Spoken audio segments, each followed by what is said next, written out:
Saludos amigos, gracias por acompañarnos una vez más a esta nueva edición de Pulso Nacional. Agradecemos a los que nos siguen fielmente a través del canal 36 de BTV y toda la frecuencia de cable a nivel nacional, y los que nos siguen también a través de las redes sociales como Pulso Nacional TV. Hoy tendremos una interesante entrevista para hablar sobre un tema fundamental para el país, la educación. Conversaremos con la doctora Dinora García Romero, quien es la rectora del Instituto Superior de Estudios Educativos Pedro Poveda, y la vicerrectora doctora Lilian Castillo Almanza. Con ella conversaremos de este tema. De inmediato vamos a una pausa para regresar con el pulso de las noticias.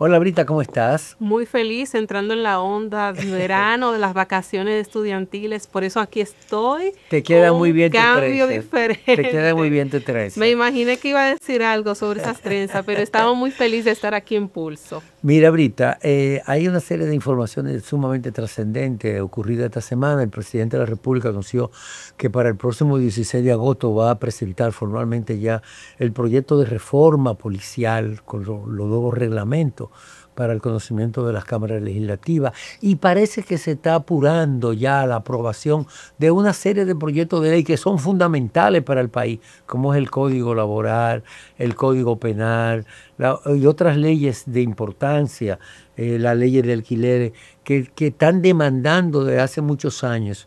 Parece que ya una tarea prioritaria del gobierno. De hecho, esta semana el presidente Abinader anunció que confiaba en que el Congreso Nacional aprobara el nuevo Código Penal y el Código Laboral, y que en caso de que terminara este periodo legislativo a final de mes, podría extenderlo, pedir una extensión hasta que se concluya eso. Y eso es sumamente importante. Pero también, Brita, esta semana ocurrió algo interesante que ha causado cierto ruido y alguna admiración a alguna persona, y es que el presidente Abinader designó a un técnico muy prestigioso vinculado al Partido de la Liberación Dominicana, que durante muchos años fue director general de Impuestos Internos, el licenciado Magín Díaz. Ay, pero es una como nuevo ministro de la ahora toda superpoderosa Ministerio de Hacienda, porque el Ministerio de Hacienda esta semana, que ya formalmente ya quedó fusionado, el Ministerio de Hacienda con el Ministerio de Planificación, Economía y Desarrollo, es un solo ministerio que se llama Ministerio de Hacienda y Economía. Entonces, este nuevo ministerio, que tiene funciones, todas las funciones que tenía el Ministerio de Economía, Planificación y Desarrollo, más el Ministerio de Hacienda, que es el que dirige la política económica del país, va a formar este superministerio como parte de los esfuerzos que está haciendo el gobierno por centralizar los ministerios y las organizaciones y eficientizar el gasto público.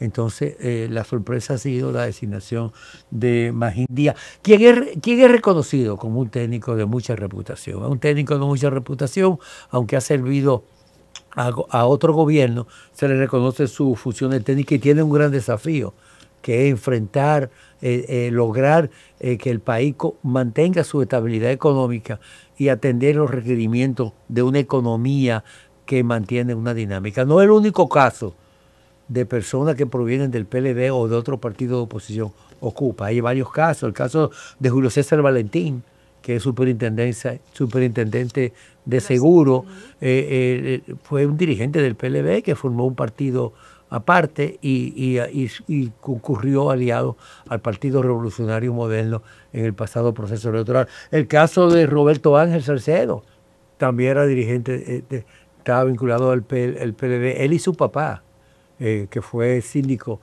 de la capital, alcalde de la capital, Roberto Salcedo, que también ocupa una posición como ministro de Cultura. No, ministro de Cultura es Roberto Ángel. Sí, Roberto pero su Ángel. papá es el embajador en Colombia, embajador dominicano en Colombia, y de Vito Suárez también, que proviene del PLD, y del mismo Alessi Victoria Yep, quien es también senador. Son muchos los casos de dirigentes de otros partidos que ocupan posiciones importantes. Eso se puede tener varias lecturas. Una de ellas es que el gobierno quiere flexibilizar y buscar los mejores recursos, no importa dónde provenga, para impulsar el desarrollo del país, pero también hay un cuestionamiento de que se dice que qué pasa con los dirigentes y los técnicos calificados que tiene el PRM. Es una buena observación que desde mi punto de vista le doy de manera positiva al presidente de la República, porque es un ejemplo que da desde el Poder Ejecutivo a las organizaciones de despolitizar ese clientelismo que hasta el momento se ha criticado en todos los medios de comunicación. Y qué bueno, porque también hablando de esas reformas hay muchas expectativas positivas con relación al código laboral, cambios significativos con relación a las horas semanales que se van a trabajar, las horas extras, pero, la cantidad de horas de paternidad en la licencia. Pero en el caso también de la reforma laboral hay una oposición de parte del sector empresarial que hacen una serie de objeciones y eso paralizó su discusión ahora mismo en el Senado de la República, pero se espera que la próxima semana ya se comience a considerar esto y entonces sea aprobado y que se pase definitivamente a la Cámara de Diputados para ver si se establece ese consenso y podamos entonces tener una reforma laboral como necesita, al igual que un nuevo código penal. Vamos a una pausa, Brita, y de inmediato venimos con nuestras invitadas de hoy en nuestra sesión Pulso Pregunta.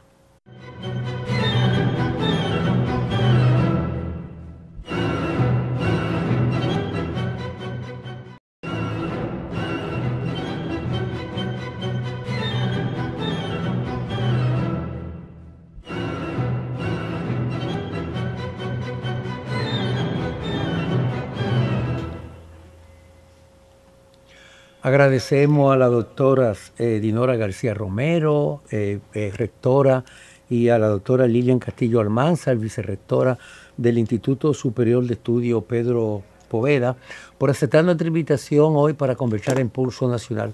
Uno de los temas que realmente es muy preocupante en el país es el tema de la educación. Y precisamente esta institución se dedica a formar los recursos que necesita, los recursos humanos que necesita el país para la educación.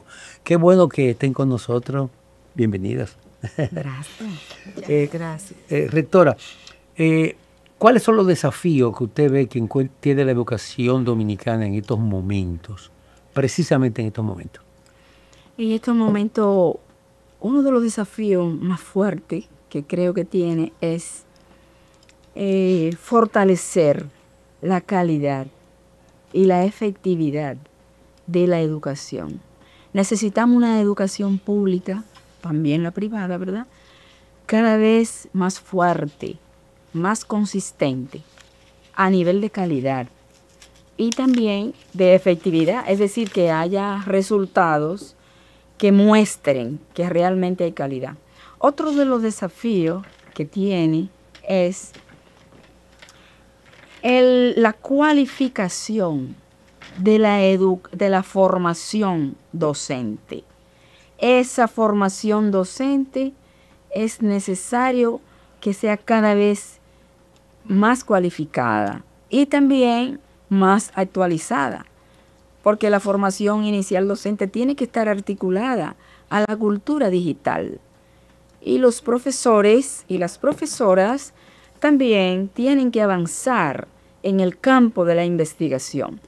Un profesor que no investiga, que no estudia, que no lee cotidianamente, difícilmente va a aportar a la calidad de la educación. Se queda desfasado, no se actualiza. Se queda desactualizado. Claro, pero claro. Otro desafío que tiene el sistema educativo dominicano es profundizar los cambios estructurales. No se hace nada con cambios cosméticos.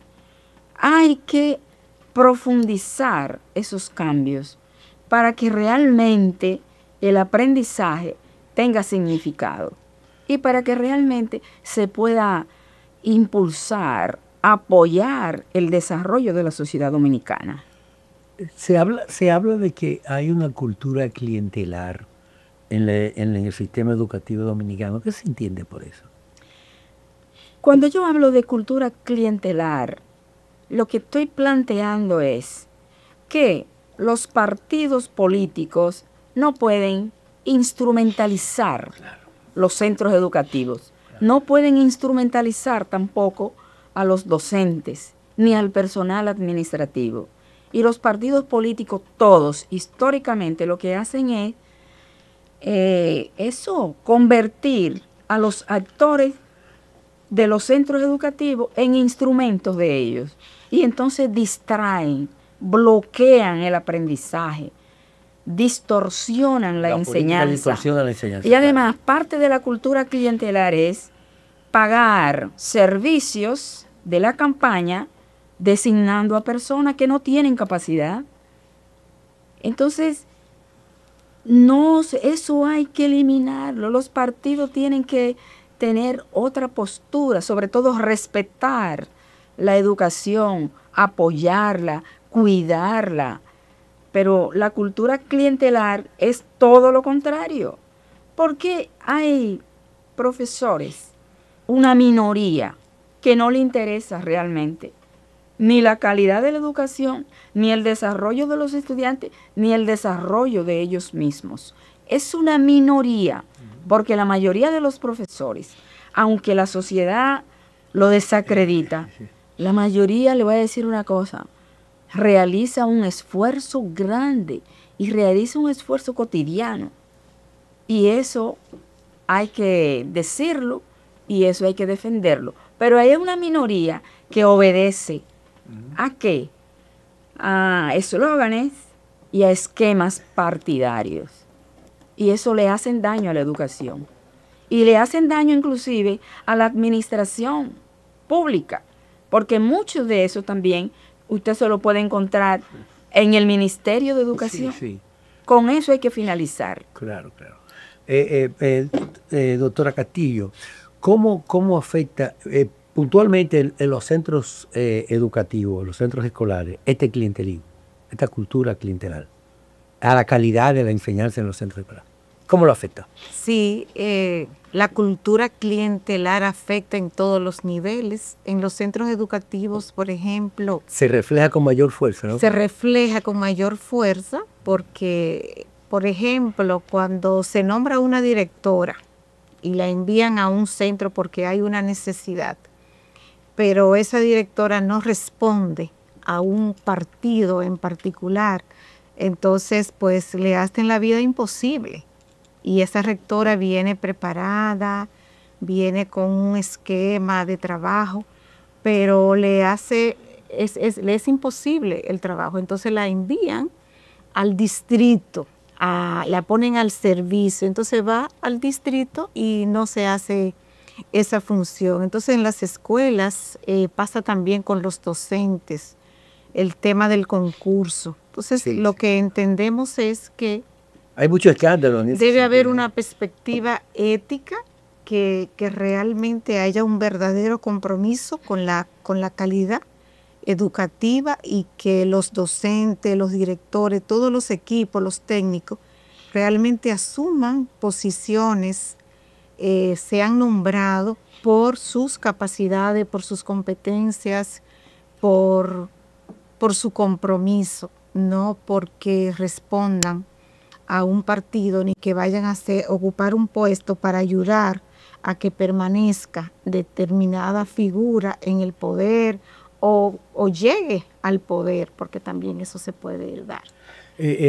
Doctora García, ¿qué medidas puntuales podrían adoptarse, sea el Ministerio de Educación, para erradicar esta práctica? ¿Qué usted recomendaría ya como algo puntual? ¿Y cuál papel jugarían los partidos políticos? Que es importante que los partidos políticos asuman una responsabilidad y la asuman como tales de inmiscuirse en los asuntos de educación.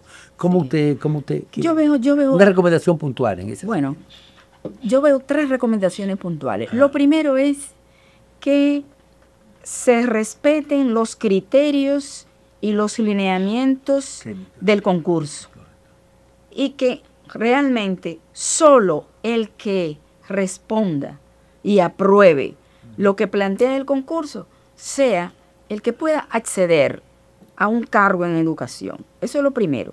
Lo segundo que yo creo es que hay que tener en cuenta es que el ministerio debe darle seguimiento a que realmente quien ocupe el puesto sea aquel que aprobó el concurso y que no haya una demora. No.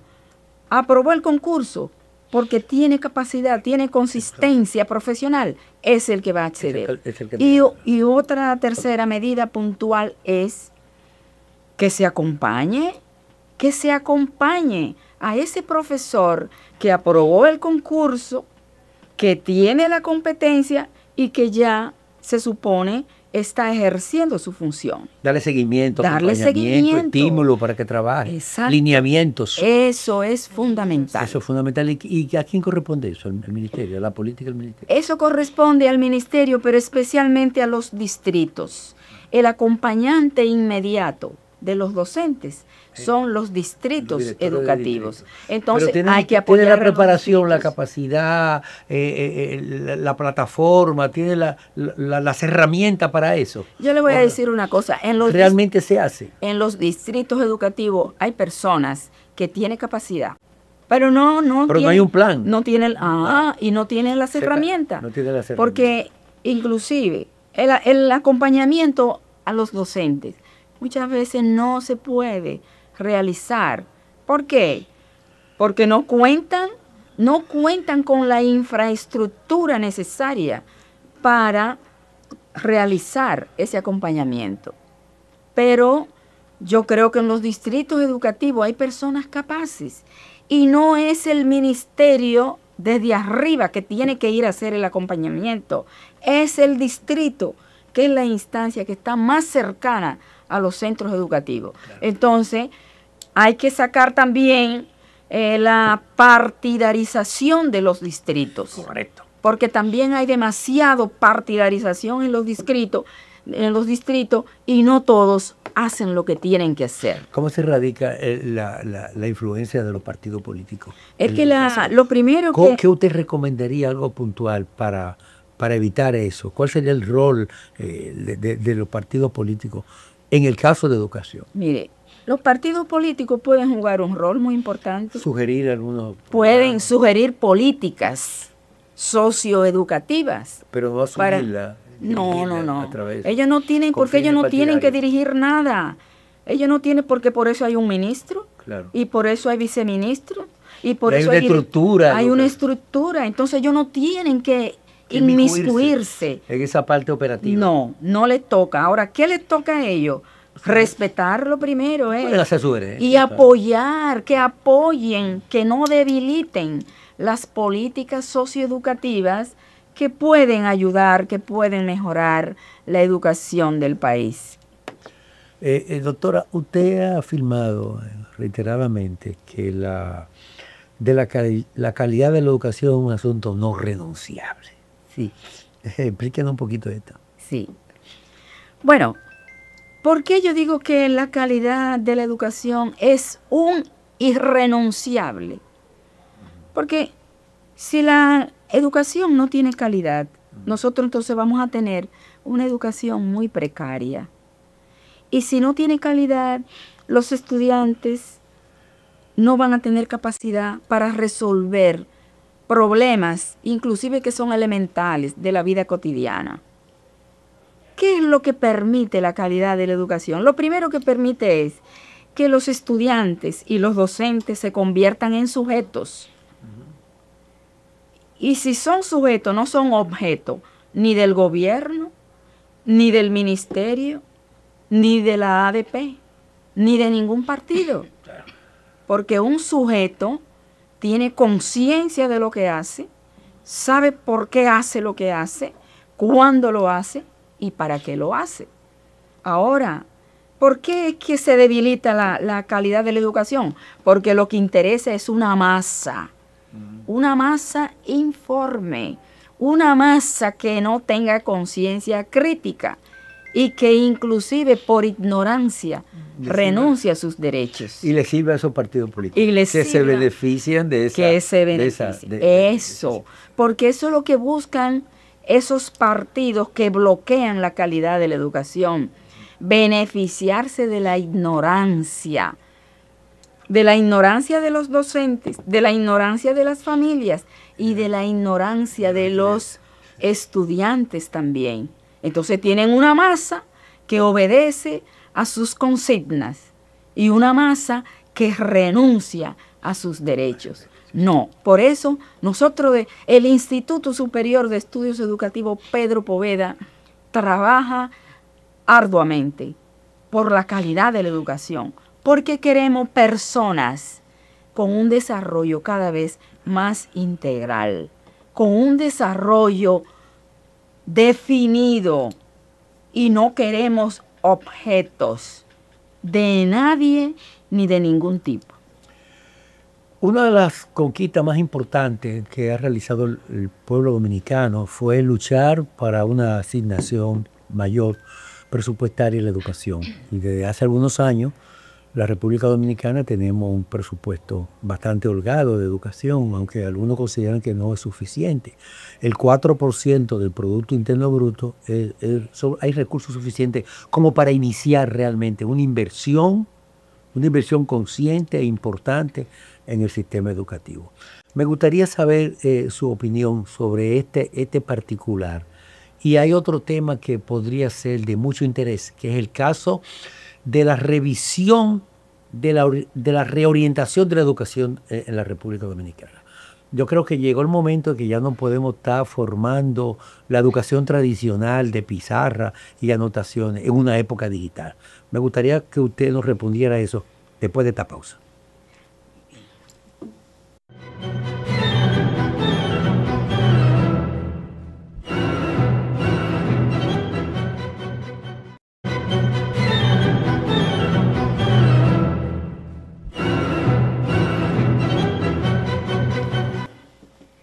Conversamos con las doctoras Dinora García y Lilia Castillo, quienes son rectora y vicerrectora del Centro de Estudio Superior Pedro Poveda, y otras invitadas en el día de hoy.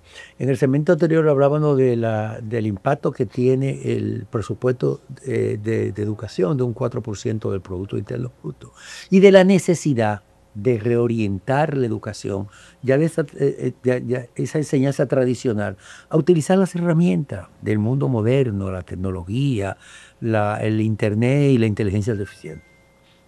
Sí, y yo creo que el 4% hasta ahora, ¿verdad? Si se administra bien, pues es una ayuda muy valiosa. La ley inclusive dice que debe ser más. Y nos habla como de un 6. Pero tenemos ese 4. Si se organiza bien, podemos. Si se invierte donde debe de invertirse. Si se invierte bien, nosotros podemos avanzar. Ahora, quiero recordarle una cosa. Nosotros participamos de una cultura históricamente donde la corrupción tiene mucha fuerza.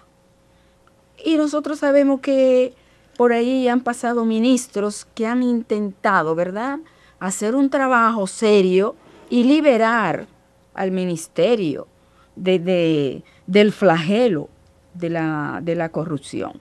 Pero eso es un proceso, Yo creo que nosotros tenemos que impulsar, apoyar todas aquellas políticas y medidas que garantizan una inversión transparente. Por eso yo valoro mucho que ahora en esta nueva administración del Ministerio de Educación se haya articulado, hay como una instancia articulada, ¿verdad? Un ambiente favorable a eso. A la oficina de contrataciones públicas, que busca la transparencia de la inversión. Muy importante. Eso lo necesitamos, porque no se puede malgastar el 4%. Las necesidades en educación son múltiples. Ahora, con relación a la transformación, el Instituto Superior de Estudios Educativos Pedro Poveda está muy de acuerdo con su planteamiento. La educación tiene que avanzar. Con los tiempos. ¿Por qué? Porque los cambios que hay en las ciencias, en las tecnologías, en el conocimiento a nivel social, son cambios supersónicos. Y nosotros entonces en educación no podemos quedarnos como paralizados. Ahora, le voy a decir una cosa. No es entrar a la cultura digital por entrar. Creo que la pedagogía del sentido hay que aplicarla. Claro. Es aprovechar todo lo aprovechable de la cultura digital, pero desde la pedagogía del sentido. Claro. ¿Qué es lo que te dice la pedagogía del sentido? Que tú tienes, lo primero es que tienes que reflexionar, que analizar. Pensar, ¿para qué me sirve a mí este aporte digital? ¿Para qué lo voy a utilizar? ¿A quién va a beneficiar?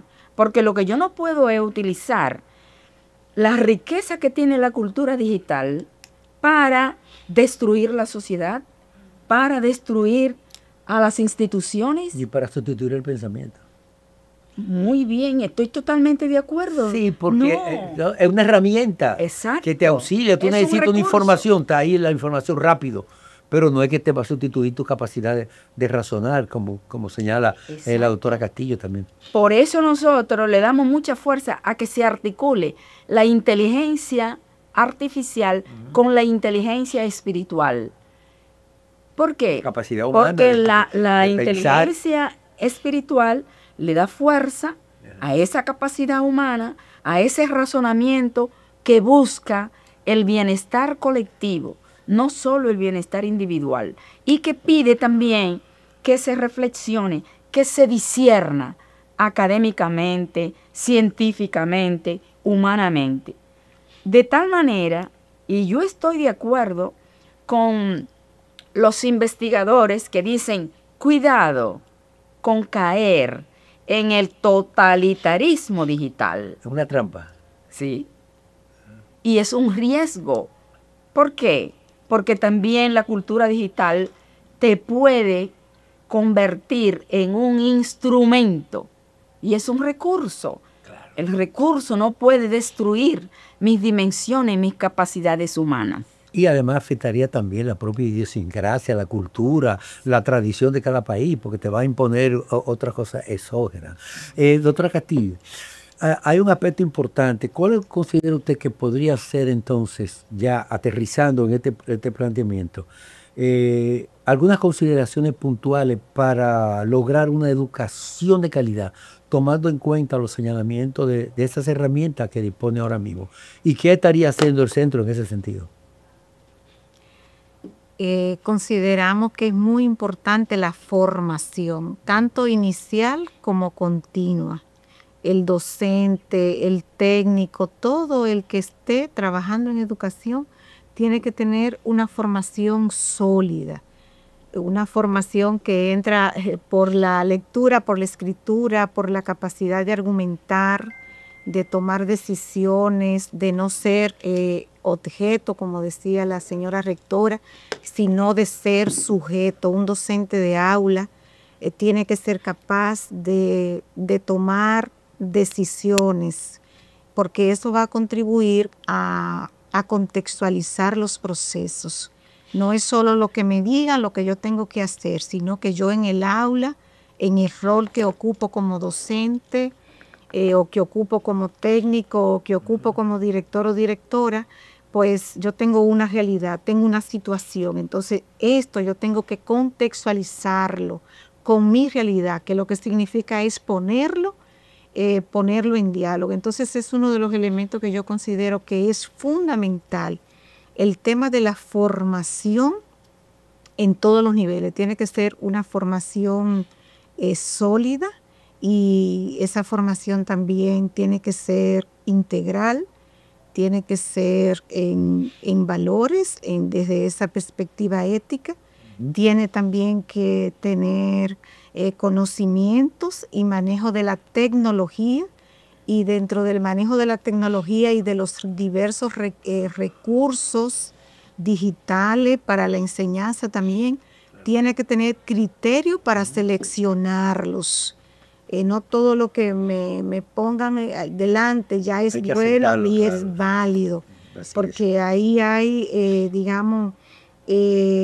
muchas ideas que de manera subliminal hay que descubrir, y todo eso tiene que pasar por la conciencia crítica. Claro. Es decir, un video para los niños, unos niños ahí brincando y muy bonito, no. O los mismos personajes de los cuentos, cómo son, qué valores transmiten, qué es lo que hay detrás. Entonces yo creo mucho que esos son elementos concretos que hay que tomar en cuenta, y que las personas sean realmente nombradas en los puestos por sus capacidades, vocación y compromiso en el ejercicio. En ese sentido, ¿cómo cree usted que deben intervenir las familias y las comunidades para exigir esa educación de calidad? ¿Cuál es el rol, el papel? Bueno, lo primero que pienso es que la familia tienen que estar muy cerca de la escuela, pero no para cuestionarla.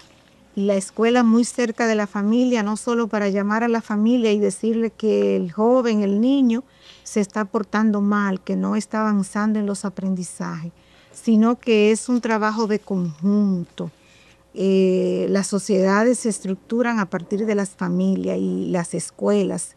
Entonces lo que vemos en las familias es un poco lo que se refleja en las escuelas. Entonces las escuelas tienen que ayudar también en su liderazgo, el liderazgo con la comunidad, con la familia, cuáles son las necesidades de las comunidades, de los contextos, porque se supone que en las escuelas hay un personal formado que tiene capacidad también, una mirada socioeducativa que puede ayudar, porque los temas de violencia, todos los temas que se presentan en la sociedad se reflejan en la escuela y afectan a la escuela.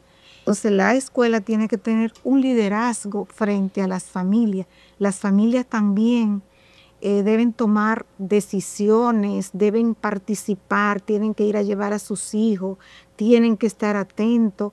Las escuelas deben decirle, dependiendo de los grados en que estén los hijos, de qué manera les apoyan. Las escuelas, los docentes, todo el personal, las orientadoras, los psicólogos, tienen que estar atentos también en el comportamiento de los estudiantes para poder expresar eso a las familias y tomar de manera conjunta como las decisiones que mejor favorezcan. Entonces pienso que ahí las escuelas tienen un liderazgo importante, que tienen de alguna manera que recuperar, porque anteriormente las escuelas en las comunidades eran unos espacios de mucho respeto, y eso como que se ha perdido un poco.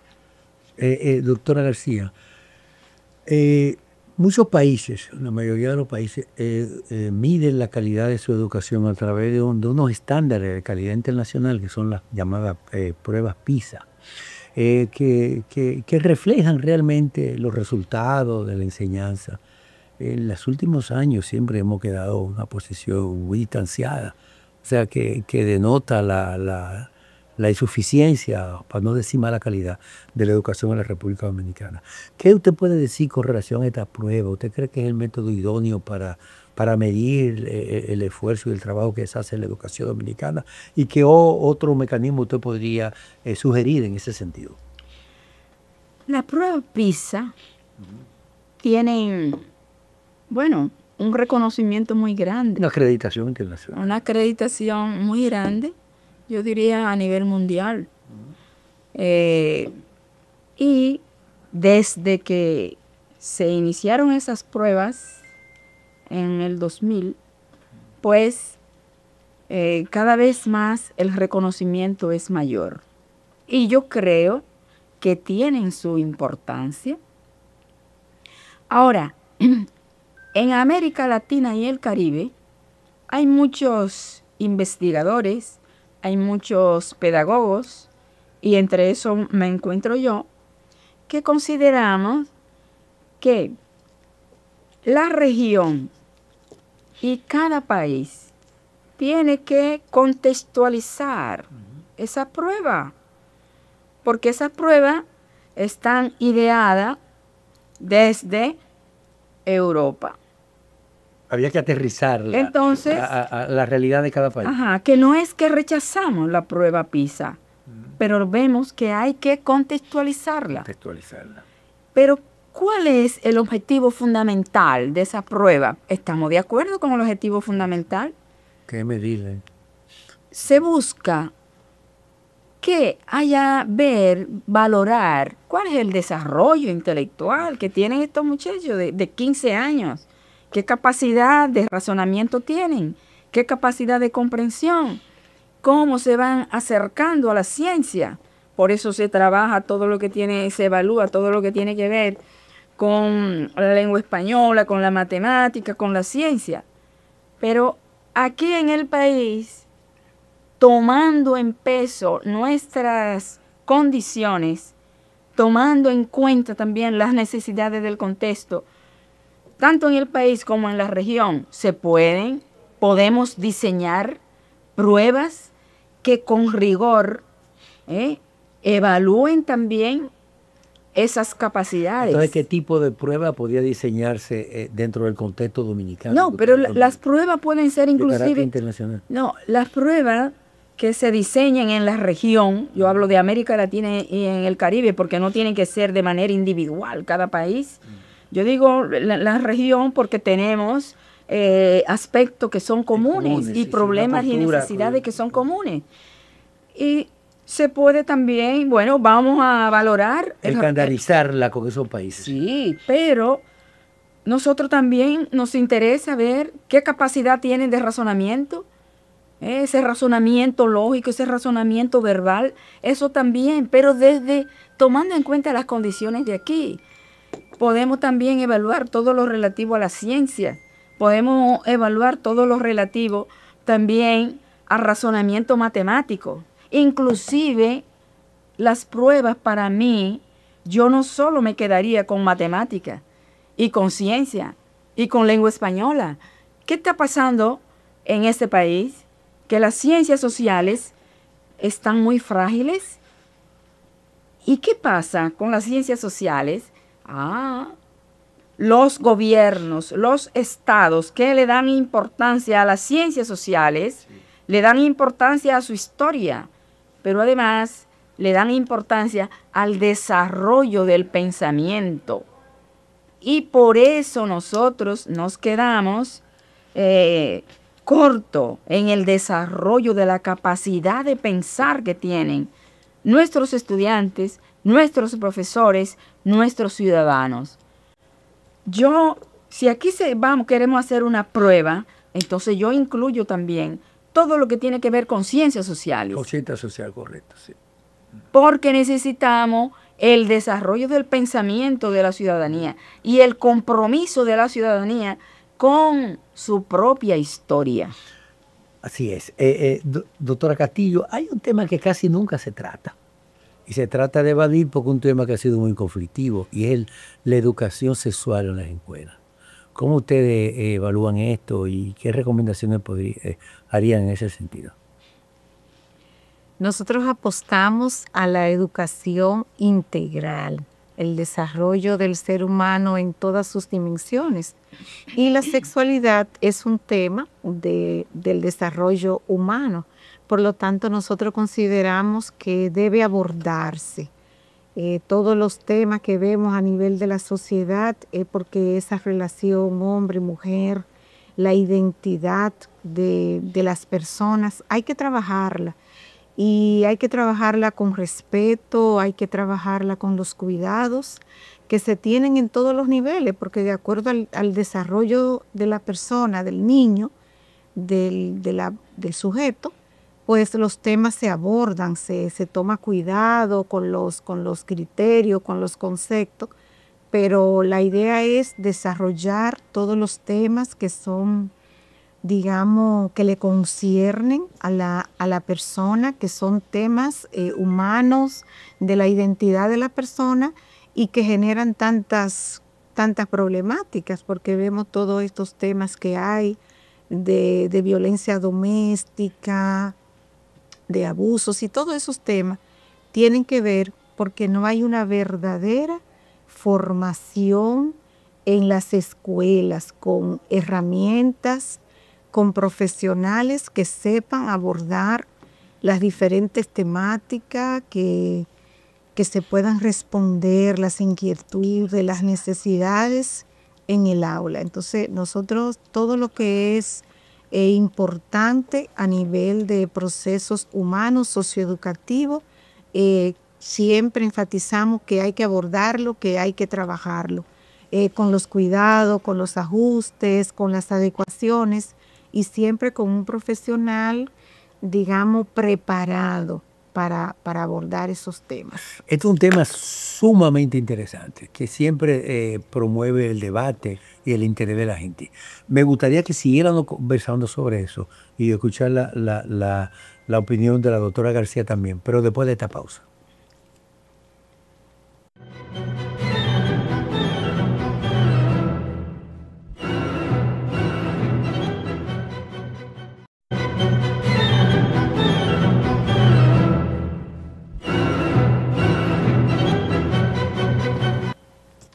Conversamos con la doctora Dinora García y Lilian Castillo, rectora y vicerrectora del Centro Superior de Estudio Educativo Pedro Poveda.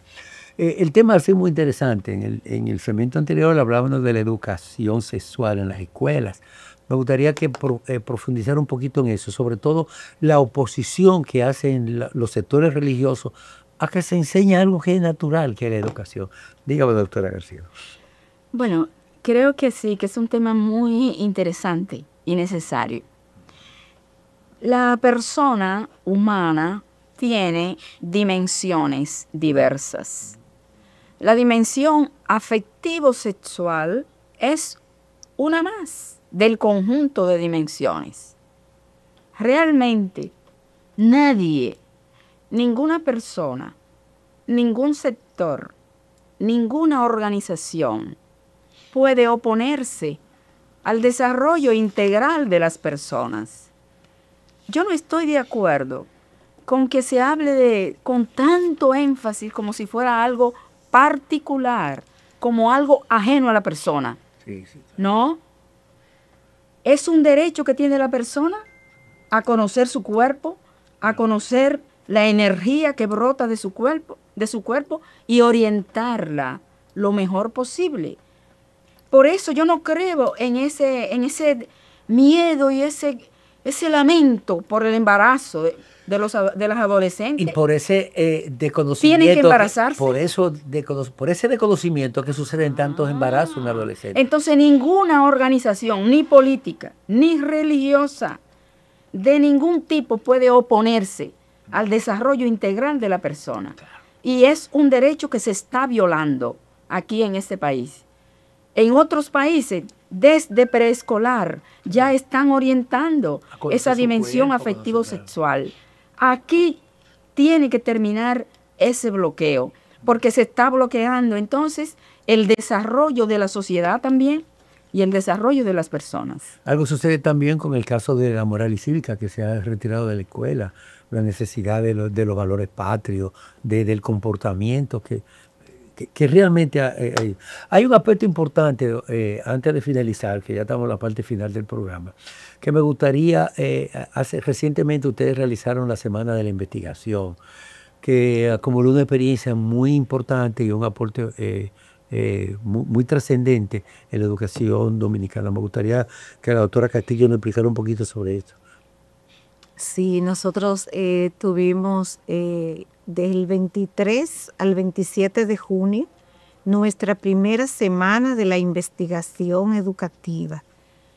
Fue una oportunidad muy importante para fortalecer los lazos interinstitucionales. Participaron varias universidades del país, la UAS, UNIBE y también universidades extranjeras de Colombia, la UPTC de Colombia, Cundinamarca, la Universidad de Hamburgo, de España, Camilo José Cela. Fue un evento, digamos, en modalidad híbrida, presencial y virtual, más de 36 horas de encuentro con investigadores, con docentes. El ICES también tuvo la oportunidad de participar con nuestros investigadores, con nuestros docentes y con nuestros estudiantes. Fue realmente una experiencia muy interesante, que la valoramos como muy exitosa, que sitúa también al ICES en ese diálogo interinstitucional sobre la investigación educativa. Doctora García, ya para finalizar, ¿qué se va a hacer con los resultados de estas exposiciones, de este recuento que se realizó durante esta semana? ¿Se va a quedar ahí? ¿Se va a recopilar? ¿Se va a poner al servicio de los docentes? ¿Qué utilidad le vamos a dar a ese material que de seguro que es sumamente interesante? Sí, con ese se va a sistematizar ese material y de ahí se van inclusive a publicar una serie de artículos que derivan de todas esas conferencias y de las investigaciones, y además se va a poner a circular esa documentación, los resultados de la semana, no solo con los participantes, sino con otros educadores, otros investigadores que no pudieron participar, pero que se pueden aprovechar, porque es un material que puede ayudar al cambio de mentalidad, al cambio de práctica y al cambio de cultura en los educadores y en las instituciones educativas. Bueno, lamentablemente no agotó el tiempo. Ha sido muy enriquecedora esta conversación con la doctora Dinora García Romero, quien es la rectora, y la doctora Lilian Castillo Almanzar, que es vicerrectora del Instituto Superior de Estudio Educativo Pedro Poveda, una institución que en silencio está trabajando por la formación de los mejores recursos humanos y mejorar la educación en el país. Muchas gracias. La invitación queda abierta para otra oportunidad, para también compartir novedades que ustedes tengan con relación al tema de la educación. Y a ustedes, amigos, no se vayan porque hay mucho más en Pulso Nacional.